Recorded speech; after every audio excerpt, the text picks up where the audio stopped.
મહેસાણામાં આઝાદીના 80મા પર્વની ઉજવણીના ભાગરૂપે તિરંગા રેલી યોજાઈ। શારદા શક્તિ ફાઉન્ડેશન તેમજ એસપીજી દ્વારા મહેસાણામાં તિરંગા રેલી દ્વારા દેશભક્તિ અને રાષ્ટ્રીય એકતાનો સંદેશ જન સુધી પહોંચાડવામાં આવ્યો। હાથમાં તિરંગો અને હૃદયમાં દેશપ્રેમ સાથે એક્ઝોટિકા સ્કૂલના વિદ્યાર્થીઓ સાયકલ રેલી સ્વરૂપે મોટી સંખ્યામાં લોકો આ યાત્રામાં જોડાયા હતા। તિરંગા યાત્રા દરમિયાન વંદે માતરમ અને ભારત માતા કી જયના દેશભક્તિના નારાઓથી સમગ્ર વાતાવરણ ગુંજી ઉઠ્યું હતું। રાધનપુર રોડ પરના ગુડલક પાર્ટી પ્લોટથી ડીજેના તાલે નીકળેલી તિરંગા યાત્રાએ વિસ્તારમાં દેશભક્તિનો માહોલ સર્જ્યો હતો।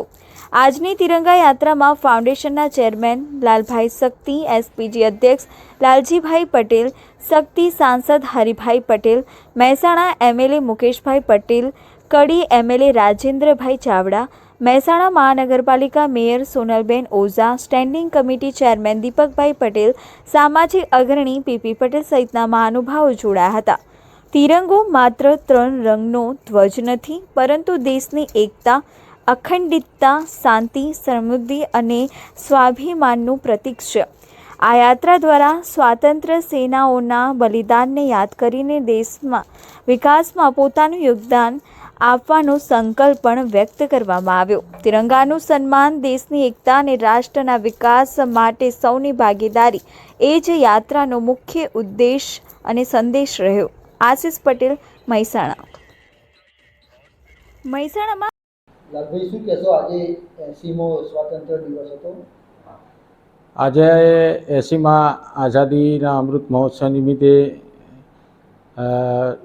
મહેસાણા ખાતે શ્રી શારદા શક્તિ ફાઉન્ડેશન, સરદાર પટેલ સેવાદળ અને એક્ઝોટિકા સ્કૂલ એમ ત્રણેય સંસ્થાઓ મળી ખૂબ જ મોટી મહારેલીનું આયોજન કરવામાં આવ્યું હતું। એમાં ઘણી સંખ્યામાં લોકો જોડાયા અને ખૂબ જ આનંદ ઉત્સાહથી દેશભક્તિનો માહોલ ઊભો થયો અને આઝાદીના આ અમૃત મહોત્સવમાં લોકો સહભાગી બની અને એનો ઉત્સવ મનાવ્યો।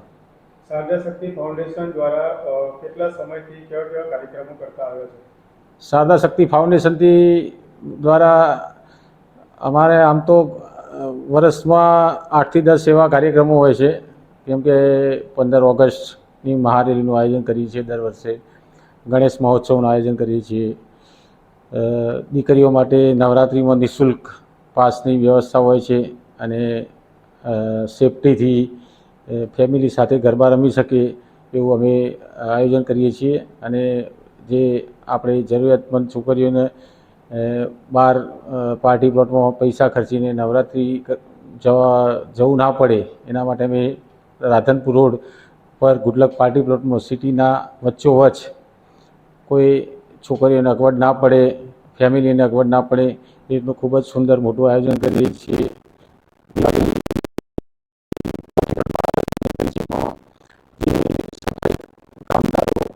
જરૂરિયાતમંદોને અમે દર વર્ષે લગભગ 1000 કિલો મીઠાઈ, 1000 કિલો ફરસાણનું વિતરણનું આયોજન કરીએ છીએ। એવા ગૌરી વ્રત નિમિત્તે આપણી દીકરીઓને રાસ ગરબા, ફરાળી નાસ્તો અને એમને ગિફ્ટ આપીને એનું પણ આયોજન કરીએ છીએ। એવા દરેક અલગ અલગ પ્રોગ્રામો કરીએ છીએ। અમે હમણાં આયુષ્માન કાર્ડનો કેમ્પ કર્યો શ્રી શારદા શક્તિ ફાઉન્ડેશન દ્વારા, તો લગભગ 2000 થી 2500 આયુષ્માન કાર્ડ લોકોને નીકાળી આપ્યા।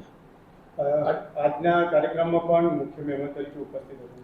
આજના કાર્યક્રમમાં માનનીય ધારાસભ્ય શ્રી મુકેશભાઈ પટેલ, સાંસદ સભ્ય શ્રી હરિભાઈ પટેલ, આપણા મ્યુનિસિપલ કોર્પોરેશનના મેયર સોનલબેન ઓઝા, સ્ટેન્ડિંગ કમિટીના ચેરમેન દીપકભાઈ પટેલ, આપણા પ્રદેશ મહામંત્રી નટુજી ઠાકોર, કડીના ધારાસભ્ય રાજેન્દ્રસિંહ, ભાજપના આગેવાનો હાજર રહ્યા। આ રેલી ક્યાંથી પ્રસ્થાન કરવામાં આવી હતી અને ક્યાં સુધી? આ રેલી રાધનપુર રોડ પર ગુડલક પાર્ટી પ્લોટથી પ્રસ્થાન કરવામાં આવી અને પછી રિટર્ન ગુડલક પાર્ટી પ્લોટમાં સમાપન કરવામાં આવ્યું। આજના દિવસે લોકોમાં શું સંદેશો આપશો આપ?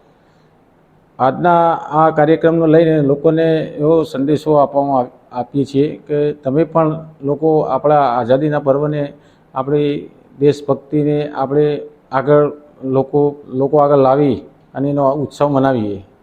શારદા શક્તિ ફાઉન્ડેશન દ્વારા આગામી શું કાર્યક્રમો યોજવાની ગણતરી છે? શારદા શક્તિ ફાઉન્ડેશન દ્વારા અગાઉ 9મા મહિનામાં 14-9 તારીખથી અમે ગણેશ મહોત્સવનું આયોજન કર્યું છે. એ 14-9થી સ્ટાર્ટ થશે. એમ 5 દિવસનું આયોજન છે. 5 દિવસમાં બધા અલગ અલગ કાર્યક્રમો છે. કોઈ એક દિવસ ભજન છે, કોઈ એક દિવસ મોટિવેશનલ સ્પીકર છે મનીષ વઘાસિયા, ત્રીજા દિવસે ડાયરો છે અલ્પા પટેલ, ચોથા દિવસે રાસ ગરબાનું આયોજન કર્યું છે, કાજલ મહેરિયા બોલાયા છે. તો અને 5મા દિવસે વિસર્જન છે.